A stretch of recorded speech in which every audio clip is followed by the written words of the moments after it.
இருக்கும். So parents எந்த மாதிரி தப்பெல்லாம் பண்றாங்க மேம்? இல்ல ஆக்சுவலி எப்படி இங்க தப்பு நடக்குது அப்படின்னா, குழந்தைங்களுக்கு சின்ன வயசுல இருந்தே கேட்டது எல்லாத்தையும் வாங்கி குடுக்கறதுல இருந்து இது ஸ்டார்ட் ஆகுது.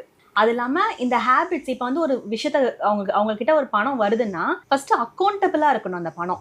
செலவு பண்ற ஒவ்வொரு பணத்தையும் குழந்தைங்க கிட்ட ஃபர்ஸ்ட் மேனுவலா எழுத சொல்லணும். அப்பதான் வந்து பேரண்ட்ஸோட நாலேஜ்க்கும் தெரியும். ஒரு பாக்கெட் மணி குடுத்தா கூட இப்ப வந்து ஒரு 10th ஸ்டாண்டர்ட் பையன் நம்ம வந்து ஒரு பாக்கெட் மணி குடுத்தோம். பாக்கெட் மணி செலவாக தான் செய்யும். அவங்க போய் ஸ்நாக்ஸ் சாப்பிடலாம் எது வேணாலும். ஆனா ஒரு சமோசா சாப்பிட்டா கூட சமோசா 15 ரூபாய்க்கு நான் சாப்பிட்டுட்டேன் அப்படின்னு சொல்லிட்டு அந்த குழந்தை எழுதணும். ஸோ அந்த குழந்தை ஒவ்வொரு பைசாவுக்கும் அக்கௌண்டபிலிட்டியா இருந்தா மட்டும்தான் இந்த தப்பான வழியில போறத வந்து தவிர்க்க முடியும் பேரண்ட்ஸ். ஓகே. ஏன்னா சின்னத்துல இருந்து நம்ம ஸ்டார்ட் பண்ணணும். ஸோ நீ வந்து அந்த குழந்தைக்கு பேரண்ட்ஸ் சொல்லிக் கொடுக்க வேண்டிய முக்கியமான விஷயம் புரிதல். அந்த பணத்தை பத்தின புரிதல். இது வந்து இதுக்கு பணத்துக்கு லிமிட் இருக்கு. You can't spend more. உங்ககிட்ட நிறைய இருந்தா கூட நிறைய செலவு பண்ணணும்னு அவசியம் இல்லை.